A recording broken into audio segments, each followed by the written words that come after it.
Hey kids, do you like professional wrestling? Well, we like professional wrestling too. This is Shake Them Ropes. I am Jeff Hawkins. He is Chris Novembrino. Hello. Oh, get in the mic there. Okay, I'm gonna use my There we are. microphone voice. I was looking up results, but also hello everybody. Oh, I thought you were ready to go. I could start this over and No, get you to get no, the we're doing results. I mean we're doing like the news section. I can like get That's results up true. while we're doing the news That's section. true. You can That's pretend to be that's how listening. radio is done, people. I pretend to listen to Hawkins. It's his turn, my turn. We don't really listen to each other. We talk past each other like ships Yes, in the night. we we wait for each other to finish talking, and so we can start talking. That's what Like we do. tram cars passing over Big Canyon. We never quite meet. Must you bring everything about your work into the show?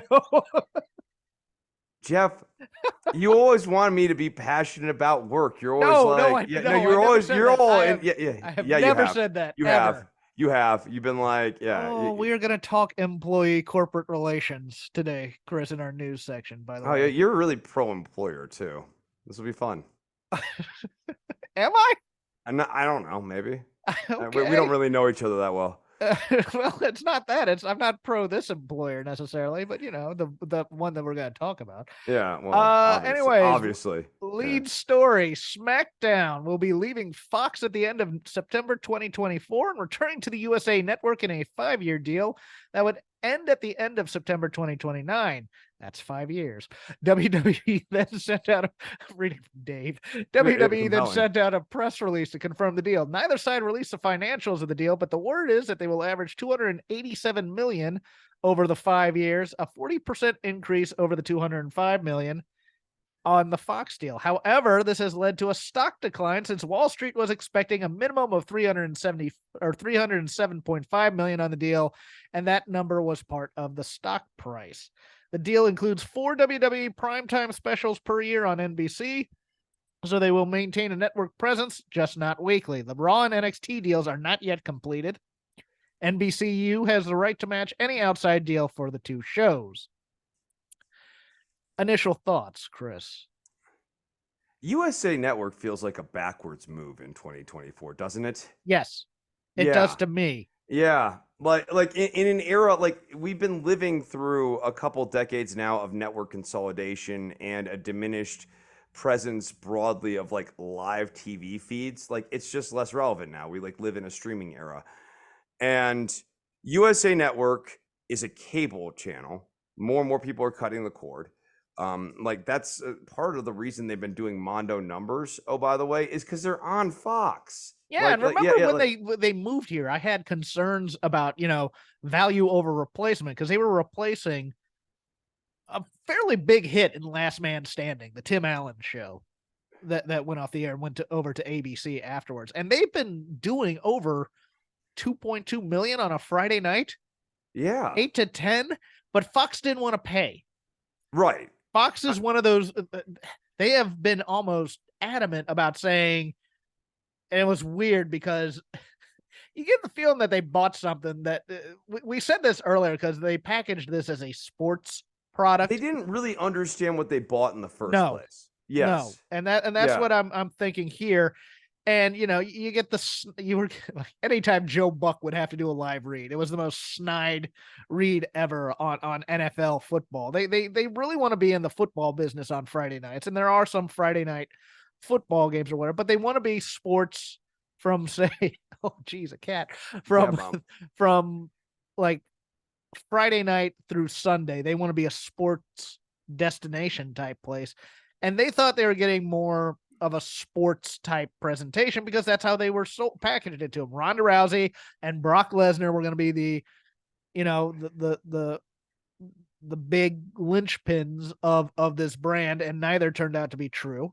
Right. And I mean, we don't even know like kind of like what the deeper presentation was like, but I bet you like they kind of like really leaned into like this is an adjunct to UFC sort of thing at that Yeah, time. I think Yeah. so. I think that's what they were going Yeah. for because Fox was very interested in getting mixed martial arts on the Absolutely. And we're network at the doing something time. kind of like that. Yeah, And I mean, on one hand, I think, especially coming from my Lucha Underground background, it's fairly easy to imagine like a different sort of style of presentation of like WWE that's much closer to combat sportsy.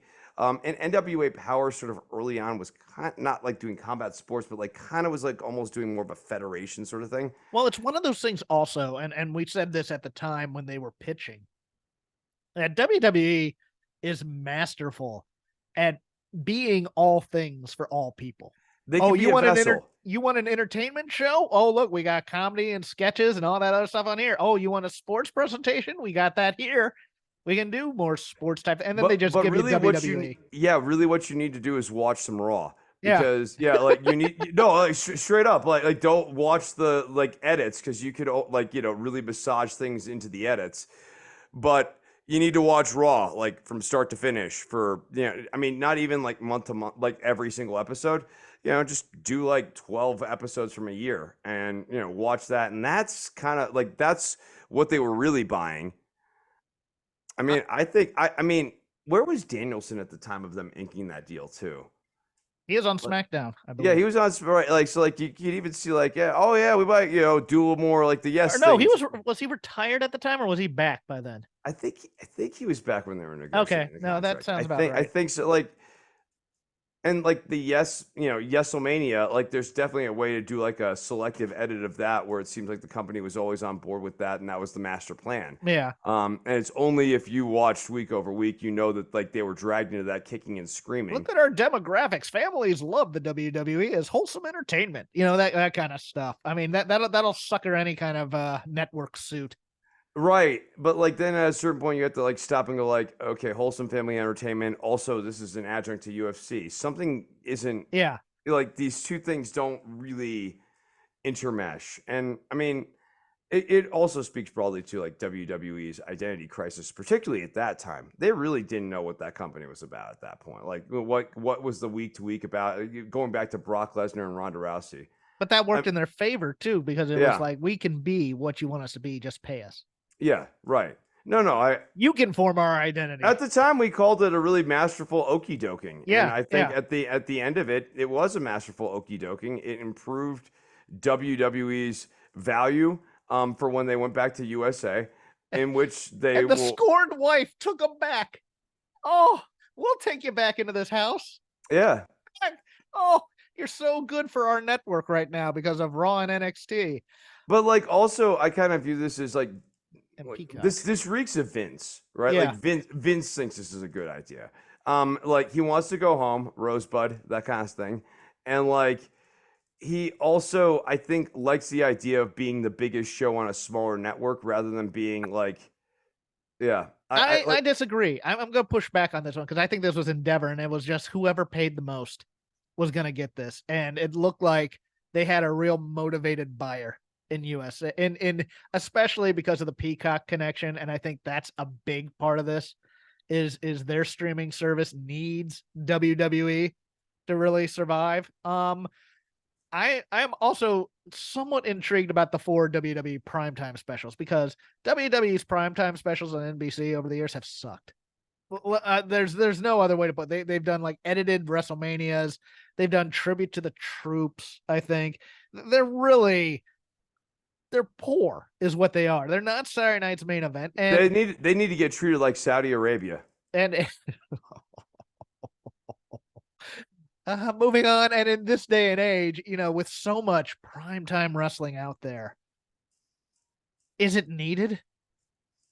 I mean, I don't think it's needed. I don't think specials on NBC, unless it's, I mean, they're there to draw people to the Raws and the Smackdowns on USA. So I get that part of it, but I mean, okay, like if you did, this could be legitimately cool. I don't see WWE doing this, but like, here is how I sort of see like a better deployment of like a primetime special. You do 1 hour, right? Right. And you build to a really important title match. Yeah. Something like, and you can even have a little bit of like 20, 30 minutes of setup, like let's say Gunther, right? Like it's like we're building like Gunther's big, prestige match. And this will be where he drops the belt or whatever. But we really want to set in stone people with the Gunther story. Let's say like last time we were kicking around like him against Jey Uso. The road to here for Jey Uso and Gunther would be a really interesting 20, 30 minutes. And then you build up to that one match. Yeah, you do the Ebersol type of video packages with the backstory and stuff But like I that. really think, especially on like a primetime special, for people who are Lapsed fans, that's Yes. where this is a draw. Focus in on one thing. I Or like, not even lapsed fans, but people who would be willing to watch. How about that? I mean, yeah, because I'm casuals, yeah, I'm a little. hella casuals, I've even. been having a big argument about casuals and lapsed fans and stuff like that. And people go, "There's no such thing," blah blah blah. I go, "Oh, okay." Not in your definition. There aren't fans of pro wrestling who are going to come back one day and go, "Oh my God, I missed this so much." But there are people who are willing to sit there if the product is entertaining enough and the characters on the screen are entertaining enough. Like, yeah, no, I'm waving because like I feel like I'm like a decent representation of Yes. one of those guys at this point. Like, not intentionally. Like, I obviously at one point was closed captioning professional wrestling, but like, yes, you have waning interests, right? Like, it's not like I mean, obviously I'm still sitting here on the mic after working 7 days straight, but like, your interest waxes and wanes, and some things can get you more into wrestling, and some things can turn you off from wrestling. And so Yes. yes, in a way, I was sitting at the bar the other night, and I saw a guy in a Hot Rod t-shirt, and we started talking about Piper. Dude hasn't watched wrestling in years, but we had like a conversation about Roddy Piper and that sort of thing. These people are out there. They are gettable eyeballs. That they're not going to join your Discord ever. But like, if you're running like a wrestling company and you have a tight 1 hour show, they are the type of people who might go, "Oh yeah, actually, the other night I did see that like, that Gunther main event or whatever, and that was cool. It's got a weird name." By the way, I am drinking tropical 7-Up zero sugar. And That's a strange flex. well, no, well, it's new when they're trying this out because they're kind of doing the brand extension stuff for 7-Up now. It is a tropical flavor. I couldn't point you to what tropic it is. It tastes vaguely of mango or guava, but not quite. It's a chemical that tastes like fruit. It's very. I will not be rebuying this. So that's my quick review of diet sodas, which I drink on the reg. Uh As I said, tram cars passing in the night, Tram people. cars passing in the We night. love Yes. each other. Uh The Hollywood Reporter claimed in a big surprise, Dave's words, that Raw and NXT will be moving away from the USA Network. They wrote, quote, "While the new deal will bring WWE to NBC Primetime and SmackDown to USA on Friday nights, it will also mean the end of Raw and NXT on USA. A source familiar with the Raw discussions tell the Hollywood Reporter that the market for the program is, quote unquote, extremely active, with traditional linear networks, streaming services, and, quote unquote, unexpected players all interested. Another key to the NBCU deal as far as Peacock goes is that WWE's next day streaming rights, currently under contract to Hulu, is set to expire shortly, and Peacock would make the most sense for the deal." Now, I am going to make a statement, and it's speculative, but I believe it to be true.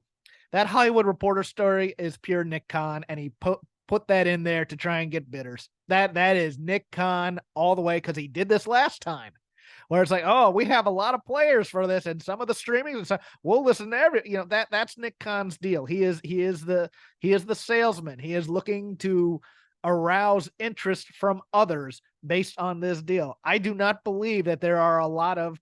I believe they are the same people. I think Amazon would love a crack at this. I think Netflix, getting into live entertainment, might want to crack at this. But I believe what this is basically telling NBC Peacock, "You know how we're so important to your streaming service because all you got is Office reruns and occasionally a show like Poker Face? Yeah, we might be leaving if you don't pony up more, because you kind of lowballed us on this SmackDown deal compared to what we were expecting." That's what I think this is. Yeah, it seems, especially with WWE retreating back to the USA Network, it seems hard to imagine removing Raw from the USA Network. Why would USA tolerate that? And where would it go? Like, what from like WWE standpoint, why decouple Raw from USA if you're bringing SmackDown back to it? Yeah, my thinking is we're going to go back to the Monday Tuesday thing with Raw on Monday and SmackDown on Tuesday. And that, or maybe even Yeesh. SmackDown on Wednesday to go up head to head against Dynamite. I That think would be an interesting move. I That would think be a really interesting I move. don't see they were having this discussion on Wrestling Observer Radio, our friend Garrett Gonzalez, who is runs the other network I'm on. And they're saying, they could do this, that. I don't know if Endeavor has the same pettiness as Vince McMahon. That's the only question I have. I could see them keeping NXT on USA if they're going to continue to get main roster people, but I could see that being the loser here and just sent straight to a streaming service like a Hulu or something like that again, because it's a product that's not, or that could get just into the Friday slot. They could okay, we're gonna have 3 nights of wrestling on I mean, USA. why not? In a way, the stronger configuration right now would be Raw on Monday, SmackDown on Wednesday, NXT on Friday, because Yeah. NXT is not a draw right now.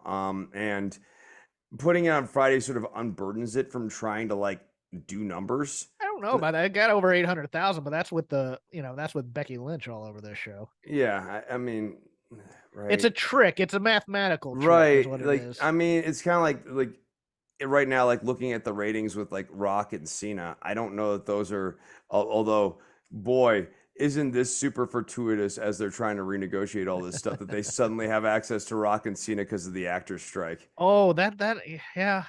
That's although it didn't come into play on the SmackDown number, which is very interesting because you'd Yeah. think you'd get more with that, but maybe No, for sure. But yeah, like, I mean, I could see that starting to goose the numbers, and certainly live attendance will be up.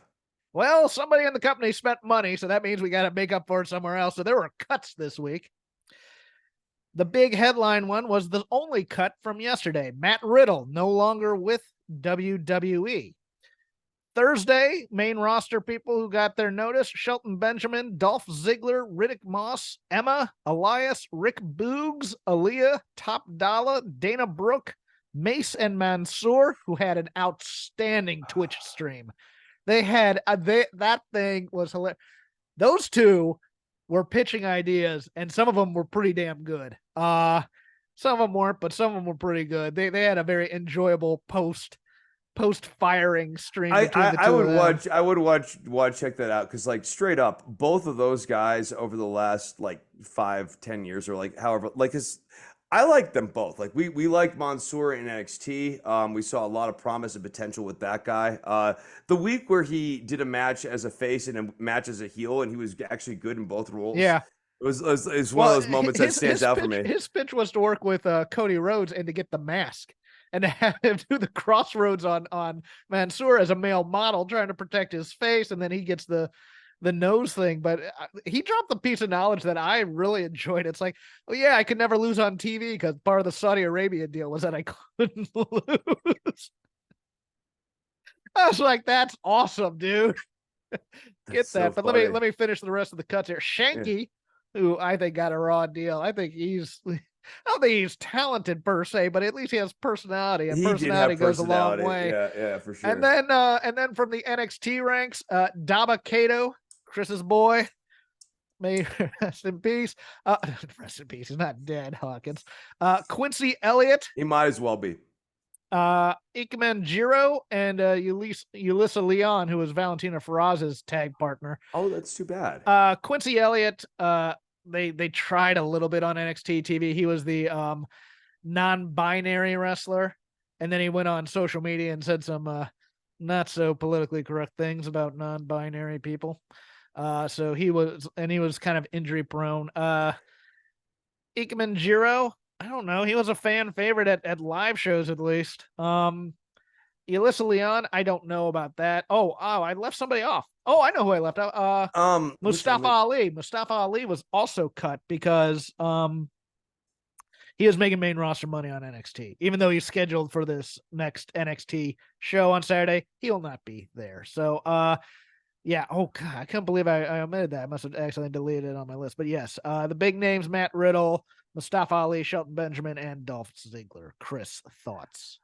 I mean, Ziggler and Benjamin, not the biggest surprises in the world. Certainly guys who probably had to know that they were on the chopping block.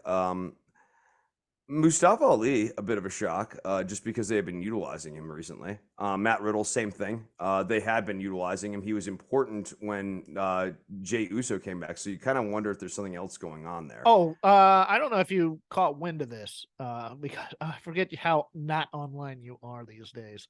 Matt Riddle Yeah. was taken into custody, I believe, last Oh, week at JFK Airport. He accused a Homeland security agent of sexually assaulting him. Riddle was intoxicated at the time. I see. I think that just became an untenable situation. I'll go. He's had a number of issues. No, and you're Yes, right. No, like I wasn't on that. Ulissa Leone, Valentina Feroz is kind of the one we liked more. Leone is good. she had some But injuries too. So she has yeah, some injuries. And now they also have Lola Lola Gray, Vice. Lola Vice, who's great. Like I'd love to see like Feroz and Lola Vice as like a pairing because they have so much personality. Electra Lopez is I, but like yeah, I'll give a crazy. few notes on some of these. Sure. Shelton Benjamin is Oh, I welcome love in him. welcome in any federation. I'm Yeah, sorry, totally. he is great. He is He's awesome. legit. He'd be an asset to any training area anywhere. And it I makes sense that they're doing like Lashley in this spoof version of the Hurt Business. It annoys me though, because like, yeah, yeah, the Hurt Business was so good. he's a guy who has never gotten his due, in my opinion, ever. I Yeah. mean, he stole some of those money in the early Money in the Bank matches. I could see him going back to Japan for a short run in either Noah or New Japan. Dolph Ziggler's an interesting one.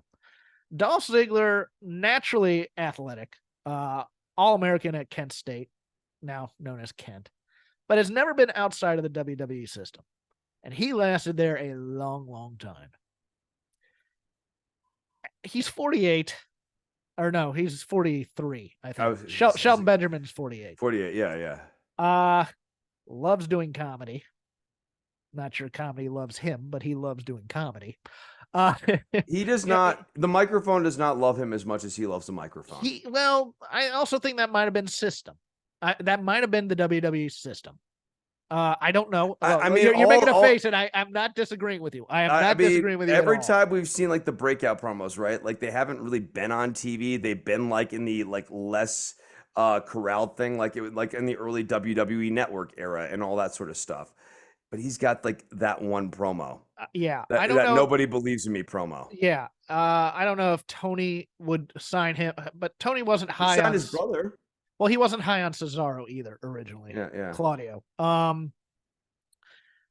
For me, I would love Dolph Ziggler to do an indie run here and to do like a Bola where he just gets like about 3 or 4 great matches, doesn't win Battle of Los Angeles, but goes to PWG and gets the work rate geeks fired up, that kind of thing.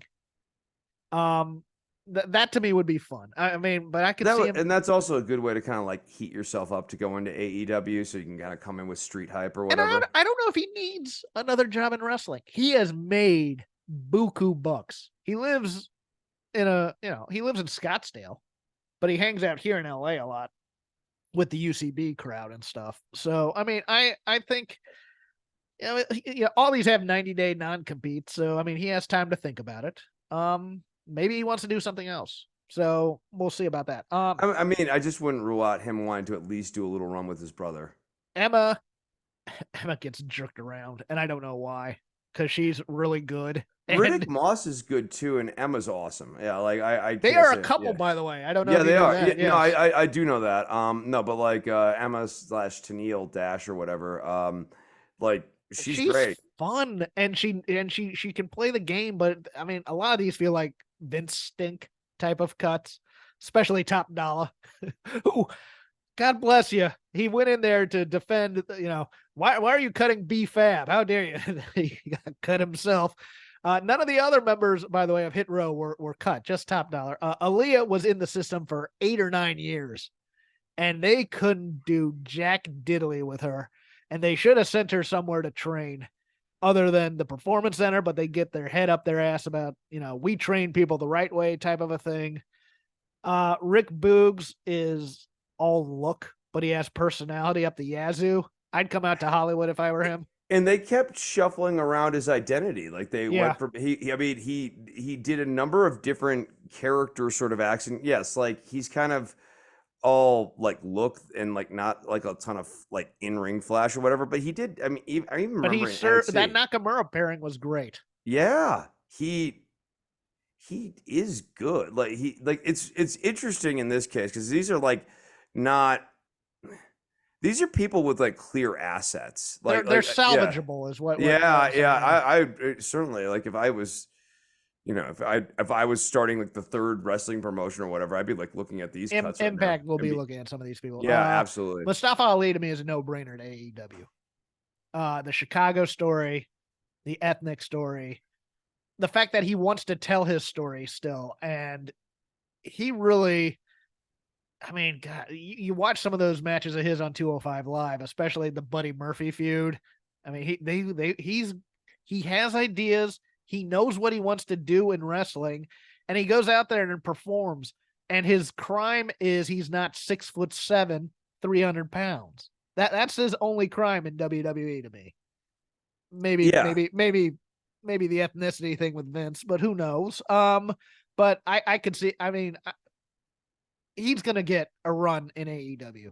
He's gonna get a shot at it. I think. That's the I one was hearing guy. Michael Cole invoke like a tagline with Rey Mysterio this week that he's like the biggest little man in WWE history or whatever. And I was like, that's the exact problem with like your guys' understanding of like small wrestlers is that like you have Yes. to always somehow make them big men or like, Yes. scale them up. And like, no, Ali is one of these guys who could have been very, very interesting had he been presented. Ray doesn't even look small anymore. He just looks wide to me when I see him. It's just one of those weird things. He looks like a miniature version of you ever seen The Running Man with Arnold Schwarzenegger? Oh yeah, of course. You remember Classic. Dynamo?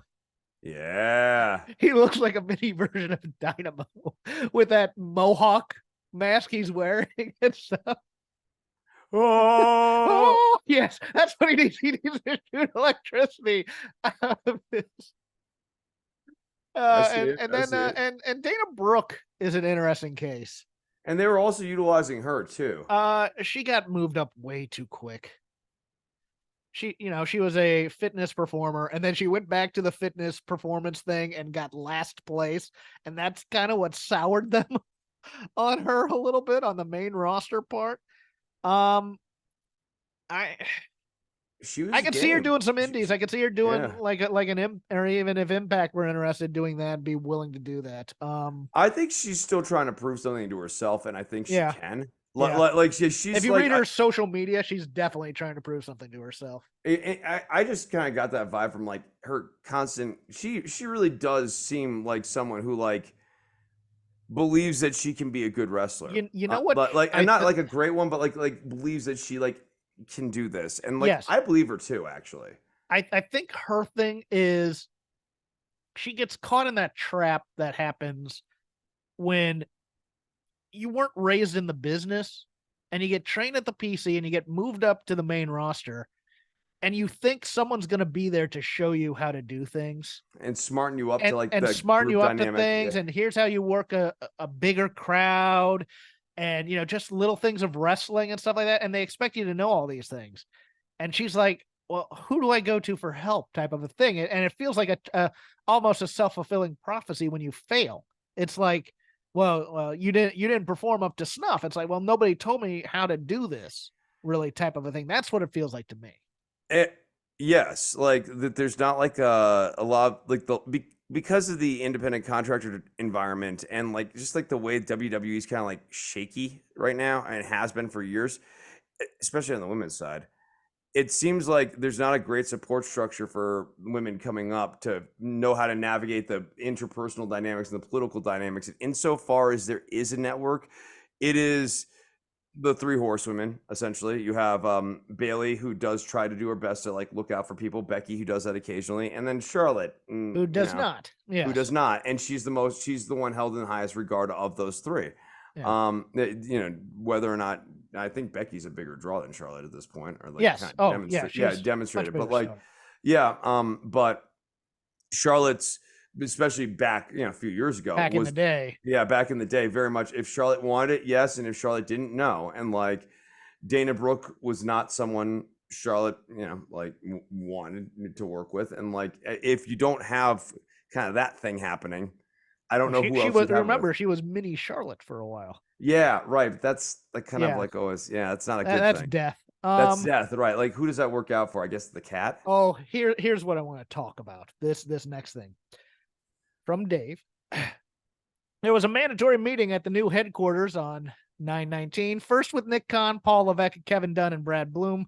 After that, both Vince McMahon and Ari Emanuel came out to talk. The employees didn't really react to Vince, and he went into character saying, quote, "This is when you're supposed to clap." It was described as a rah-rah meeting where Khan said how the people let go were good people and helped build the company. These are the office workers who were let go previous week. He said it was unfortunate that things happened for them the way they did, but praised their contributions and hard work. It was the first meeting of this specific type since pre-COVID.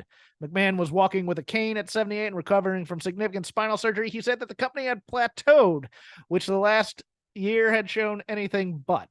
McMahon said that to reach the next level, this deal had to be made. He called Emanuel his new boss. Emanuel talked about how his daughter, who just got engaged, works for WWE, and that in the past they have represented WWE negotiations. This was all filmed by WWE cameras. Oh, it's the gather everybody around after you fired a bunch of people, meaning, hey, we're all still a family. And you know what? We need to tighten our belts. You know what? We've gotten stale. We need to push some more. We need to that old football coach crap. Everybody needs to do extra, like that kind of side edge. Oh, we don't think of you all employees. We think of you all as teammates. That kind of crap. Look, here's my thing. You don't owe your employer anything when you leave, and they're not going to owe you anything when they fire you. So if you're going to leave, if you're going to quit, ask, hey, what do I need to wrap up here? And then go, or just go. Like, the only people you have any kind of loyalty to is maybe when you're actually on the clock and you're actually working there, your fellow employees, to pull your own weight. That's it. There's no, oh man, well, I think of this company as a family. I rail on this all the time, Chris. It drives me insane. No, you know crap. What word I have become very fond of and use it, like I use a lot more now? Colleague. Like, no, seriously, I'm not even joking. Like, yeah. I tell my coworkers at work, I value you as like a colleague. Like, I literally will say it like that because it's like, no, we're not friends. We're not even, like, we're certainly not family. And we're not even friends. We are colleagues. It used to drive one of the law firms I worked at. I would come in and I'd tell my coworkers, I go, look, I have been sentenced here to work from 3:30 in the morning to noon. At noon, I get paroled and I'm out of here. I'm not coming to any reunions. I'm not coming to anything like that. I am here to do my job and to get out of here. That is what I'm here to do. I'm here to put in my time. And I think you can have, and I strive to have very pleasant, meaningful interactions with my colleagues within the boundary of colleagues, but it also makes it really clear for me now too. It's like, oh yeah, it's not effing family. Like, yeah, like these we had issues. Yeah. Like, we had issues this week at my job where we hired a new guy and he quit like 2 days later because he got a new job. And I was like, we used to do this, and everybody was kind of shocked by this because it never happened to them in this line of work, because, like, at least in terms of developers and stuff like that, they were all fairly a tight unit who had worked together for a while. And I told them, look, at my other job, we used to take them out to lunch and they used to quit by the end of the day. So I told them, don't ever bring anybody to me until they pass probationary status. And like, because I don't want to get emotionally attached to anybody.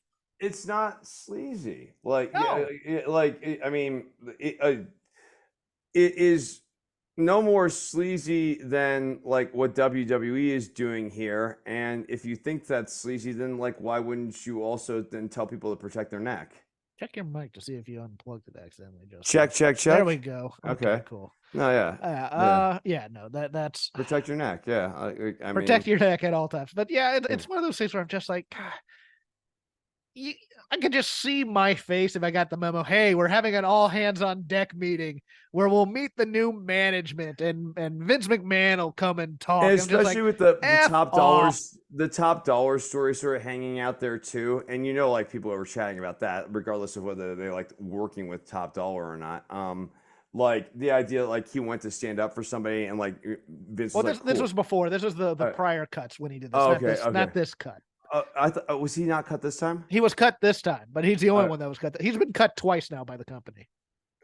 They cut him, they brought him back, and they cut him again because Michael Cole kept clowning on him on TV. That's yeah, yeah. I mean, but yeah, it's the same kind of thing. It's like, hey, you just fired half of accounting, and now I gotta go and sit in a pom pom shaking thing for the new and WWE. and oh, by the way, we appreciate your work. Like, man, I appreciate you is a terrible thing to say to Yes, anybody yes. because you have to, if you appreciate someone, show it to them. That's not like necessarily giving them money, but like saying I appreciate you, especially if you're then going to like, Give me the heads up. I'm getting fired. yeah, like That if would be appreciating that would me, be appreciating me, right? as Yeah, opposed exactly. to, oh, we don't want to Sudden tell him just cuts. yet. We need to milk out the last bit of productivity out of this guy for the last 2 days, and then we'll cut him. Respect and appreciation are demonstrated. They're not Yes. stated. Yeah, like saying I respect you, you have to actually do that through actions. Stadium show for Australia. The Elimination Chamber will be in Perth. That's gonna be a big deal. 60,000 apparently Cool. for a B paper. Yeah, I'm just I got one other news thing. We'll get into Lazy River. Of interest of mostly me. The current Caminito. Christino Caminito is. Caminito is a wrestler in CMLL who is a little person who dresses in a blue green monkey suit. I love Caminito. He makes me laugh. So there are clips of him where it's like he's involved in a tag match and he just gets punted by a guy. I mean, he takes crazy bumps and abuse. I mean, I think he's probably about 60 or so by now in that suit. But I mean, he just takes.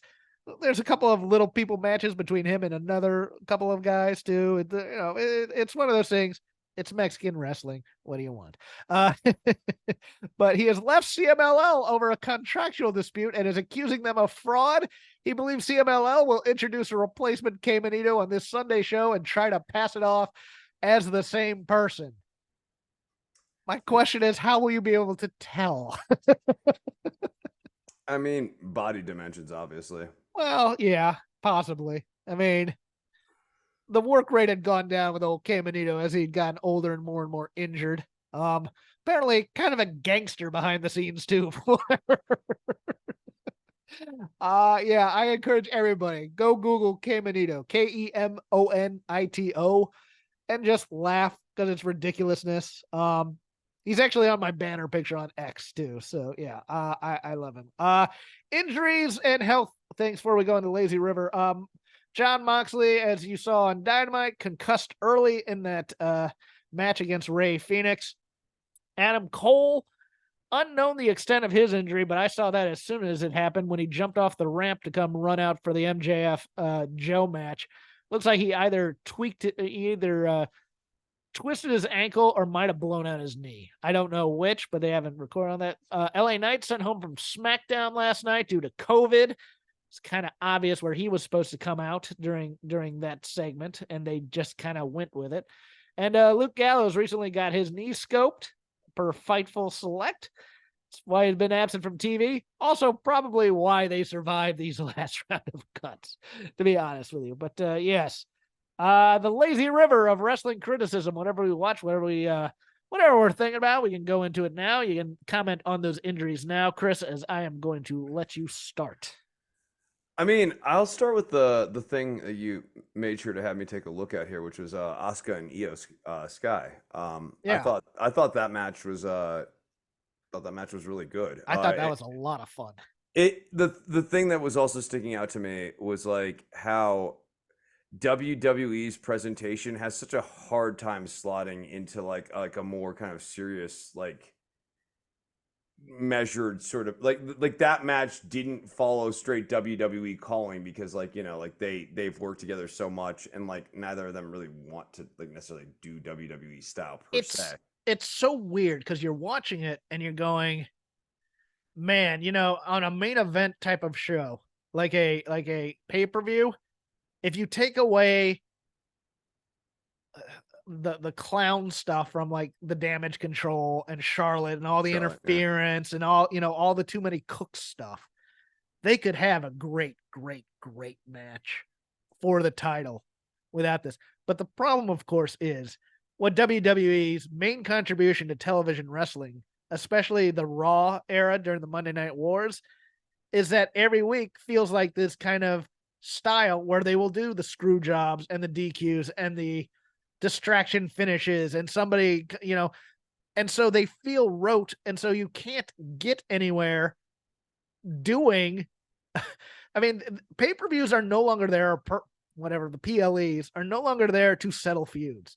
They are there to set up the next week's type of television. And so you never get. And they're doing that with WrestleMania too, which is I Yeah. think like WrestleMania is not the end of the road. Yeah, you never get the blow off match where it's just those two people doing it. It's like, okay, here's the blow off. They've had a good match, and here comes the next person who's going to feud with this person in to interfere, and then rinse and repeat. But give me this for 20 minutes, just those two. Put a stipulation where nobody's around. Because Io was motivated. Asuka is just always awesome, but Io especially was like that top rope drop, or the top turnbuckle drop kick when she was on the top turnbuckle with Asuka. That was awesome stuff. I really, really enjoyed that match. Yeah. No, it was. I knew kind of what I was going to be getting, like, but it lived up to expectations. And then I also kind of knew once I saw Charlotte, I was like, we're gonna get bullshit at the end, aren't we? And we got bullshit. Yeah, yeah, of course, a little bit. I mean, speaking of which, Vince's hands were all over Raw, and you could tell. I mean, Chad Gable, after weeks of getting built up, gets absolutely destroyed on that show. Originally set for the Becky Lynch Open title challenge for NXT was Tegan Nox. But 10 minutes before the show, Tegan Nox got pulled because, quote, she hadn't been on TV. So nobody's going to know who she is, and she got replaced by Natty. So I thought Tegan Nox was not long for this company, but apparently there might be a plan somewhere in there for her. But I wasn't exactly watching Raw full attention span because there were 2 Monday Night Football games on, and I watch football on Mondays, but going back and watching it, this had the tonal shift of being a Vince show quite a bit for me. Smackdown is less fingers in the pot there. I mean, I mean, obviously you have Cena coming out to begin that show, and there was that little Vince dig of welcome to another sold out SmackDown, which I thought was kind of like a little slap at other companies that aren't necessarily selling it out. But I'll let you yeah. pick something else because that's all I had for that. Was that just it feels like you can. I mean, feels like Raw has a lot more creeping Vince-ism in there. Although, oddly enough, which one was it? Ivar of the Viking Raiders who was doing the one-on-one match. That match was pretty damn fantastic for a Raw. Yeah, it was Ivar versus Kofi, right? Yeah. That was actually pretty fun. Yeah. And kind of not what you'd normally expect and like that kind of setup. But let me think. What else? I watched all of SmackDown. Like SmackDown was like the big one that I watched this week. Yeah. I watched Dynamite. I watched NXT. I watched. Yeah. All right. Hit me with some Dynamite takes. Rampage. Can I be the person to say that this Jericho Sammy story, while fun and predictable, makes no sense? So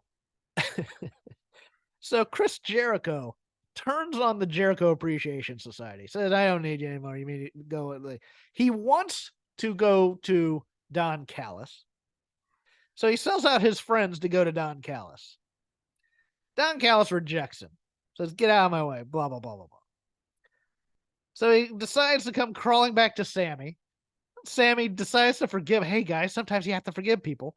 Okay, let's go for the tag team championships. Okay, great.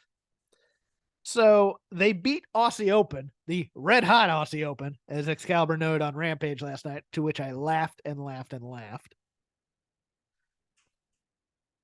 And they decide, well, and they lose. I think they lose the next match or whatever. I forget. Remind me, how did they decide that they needed to have a match against each other to get past all this stuff? Be, Ooh. because I forgot what it was. Ooh, I don't even remember. I mean, I remember that. There Yeah, was like, something wrong in there, or I think it was just they were angry about how the match ended or something to that effect. So they have this promo last week where Chris Jericho stares at him and goes, "I'm gonna punch you harder than anybody I've ever known.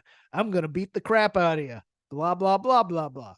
Okay, so we go to the match, and the match is a little bit too long. It's a little plotty. I get it, but Chris Jericho wins the match, which would not have been my choice personally. And then in a running trope all night, they have to do a handshake as well because we had 3 of those angles on this show on Wednesday. And Sammy kicks him in the balls. Now, I get that this is probably the natural way to do this is to team Sammy with Don Callis, and I think they're going to be fantastic. But in what way is Sammy wrong about any of this stuff? right. I mean, I Sammy's the aggrieved here. He was been yeah. loyal this entire time, and this jerk wants to have a fight with him when he didn't want to have a fight. This is. I mean, I hadn't got this last beat, but boy, that really like. If he joins Don Callis, it's just like Which he M has. Night. Yeah, right. It's M Night Shyamalan twist. Then it's like twist on top of twist for the sake of twist. Yes. Oh, if you're expecting it, then Right. you know, because God forbid, straight ahead stories don't work. And of course, Jericho has to come out somehow looking good in all of this Yes. narratively, despite like, yeah, I mean, but for the fact that Don Callis commissioned a painting where he was cutting off Jericho's head, he would have joined Jericho or he would have joined Callis. Yeah. How did this? Did you get to watch Dynamite at all or no? No, I didn't get to see it at Oh all. wow. Okay. So Yeah. this will be interesting. Uh MJF and Joe was great. It was a great match. But again, it was also ridiculous because okay, here's how MJF won. He took they're having the match. Ref takes a bump, takes the tag rope and chokes Joe out with it, covering his arm over the thing, hides it in his armpit, and then when the arm is raised, it drops. Adam Cole hides it, etc., etc. Joe shakes his hand after the match. Like, good game, well played. And I'm like, why is it Joe beating the snot out of this guy? And it's just this adherence to the code of honor crap that we've been doing. Because I get that it was a trope. It was established in. There was the opening match was Eddie Kingston won the Ring of Honor title from Claudio. Also a pretty good match, worth watching. And then Claudio kind of shakes his hand, throws the title at him, and leaves. That was a fine, that wasn't, hey, we're gonna be buddies or respect each other, but here, take your damn title type of a thing. My note on that was I thought it should have been more of a blood feud. I think it was the Japanese strong style match that you think you're gonna get with Claudio and Eddie, and I just think there was a little bit too much, for lack of a better term, no selling in there, where everybody's getting fired up, where it should just be those two are on their knees trying to punch each other in the jaw until one of them finally is knocked out, type of a thing. I mean, it was a good match. Don't get me wrong. I'm just being a little nitpicky about it, but yeah, the Chris Jericho thing made no sense. They had a ridiculous segment, which I actually thought worked with Roddy and the Kingdom in a hospital, and Adam Cole came to visit. and they got the oldest hospital bed alive for when Roddy put it up, and you just hear that ka-chunk, ka-chunk, ka-chunk, ka-chunk as he goes up.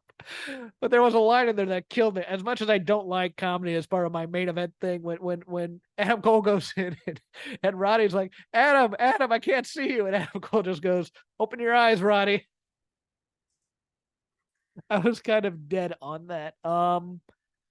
Yeah, they're setting up for Wrestle Dream. I watched Rampage last night as well, just to get all the AEW out of the way. To help set up Hangman Page and Swerve, the Young Bucks and Adam Page are now your Ring of Honor trios title holders after beating the Mogul Embassy. Why do we keep having these ROH titles, Chris, when there's no television? Yeah, and that they're only being held by AEW people. Yes. It seems a little ridiculous to me. The They're match was prop pretty titles. good. Yeah, I mean, what was the point of buying ROH? Really, the tape library, sure, but like, I think they wanted a deal on it. They thought they could get a deal on another channel, and they had no biters. Yeah, I believe that. Anything that you watched other than Raw and SmackDown? No, those are the only two things I was able to watch. Yeah. NXT was fun too. Or parts of it were fun. They still do some of the dumb stuff that I don't like, but Ilya Dragunov again, fantastic. Just beat the snot out of Dominic Mysterio, which I really enjoyed.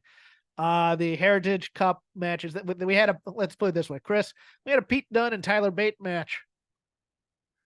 It's really all you need. I mean, it's gonna be great, regardless. They had Joe Coffey and Nathan Frazier, which is also very, very good. Wrong guy went over. Nathan Frazier should have been the guy who won this thing, but it was still very, very good. And the other thing that caught my eye on NXT was we had the Blue Bloods style. JC Jane takes Thea Hale shopping. We'll get a reveal of the outfit this Tuesday. It was cute. It was fun. It wasn't hilarious funny, but it wasn't over the top either. It was JC Jane going, okay, yeah, that's okay, okay, and build, and then she looks and goes, that's perfect. I mean, it was what it was. It's story building for Thea going to the dark side, type of a thing. That's all it was. Did Carmelo do anything? Yeah, Carmelo was part of oh god. Now I need the results. Do you have them in front of you? I don't. Okay, hold on. Think of something from the main roster you watched that you liked or didn't like that you can put in here while I look. Like, let me see this right there. See, we had a decent that's right. We had a decent tag match. It was Stratton and Kiana James versus Lyra Valkyria and Becky Lynch. That was all right. Butch and Tyler Bate. I already said Metaphor. Metaphor being ridiculous. Dressing up in group costumes for all of these things. Yeah, Hale went shopping. Oh, Lola Vice, your girl Lola Vice was on there. Yeah, I did. I think I did against Roxanne Perez. Yeah, and Lola's really over still. Yeah. Like, she's good. She has the MMA background, and this is like she's had less than 30 matches total. I mean, she was really good. I thought. Oh, duh. Carmelo Hayes took on the aforementioned Dom Mysterio. Oh, okay. Yeah, and that pretty much led to shoving somebody into Ilya. Ilya comes in and just waylays people because he's great at that. I may actually go to that show next Saturday. It's in Bakersfield. It's about an hour away. Anything in wrestling on your mind? Because I feel like I've given you a short shrift on this lazy river. No, I don't. News. Yeah, we did a lot of news, and I mean, outside that's kind of all I was able to get to this week. So that's kind of where I'm at on wrestling. So the lazy river was a little lazier. We'll do better next week. You can follow me at CrapGame13 on X. You can follow Chris on Instagram at DOCTOR_NOV. That is Dr. Nove. For those of you who don't know how to spell, you can just follow the show on X or read at Shake the Ropes, all one word. I update that account when the newest episode goes out. We are part of the Voices of Wrestling podcasting network. Shows for all your interests. Mike and JD have joined us. The 5-star match game, Open the Voice Gate, Good, Bad, the Hungy. Whatever your niche is, even if you don't like us, you'll have a show on Voices of Wrestling. I also do a show on Fight Game Media on Wednesday nights, about 20 minutes after we go live on YouTube. Drops next day on the feed for $5 a month. Also, a lot of other shows on there. It's called The Dynamite Show. Very original. What do? We deconstruct Dynamite thoroughly. That's probably why I don't have a lot of thoughts on it this week. So go listen to that. Chris, works for a tram. He does guitar lessons. He Yeah. has plugs. He has things he does. Yeah, I know. Talk If to you you. want guitar lessons, hit me up on Instagram. As Jeff mentioned, Dr. DOCTOR_NOV. I will be doing multiple days in October here up at the Tram playing live if you're in the Albuquerque area. And yeah, that's it. Hit me up for guitar lessons if you are interested. See you next week.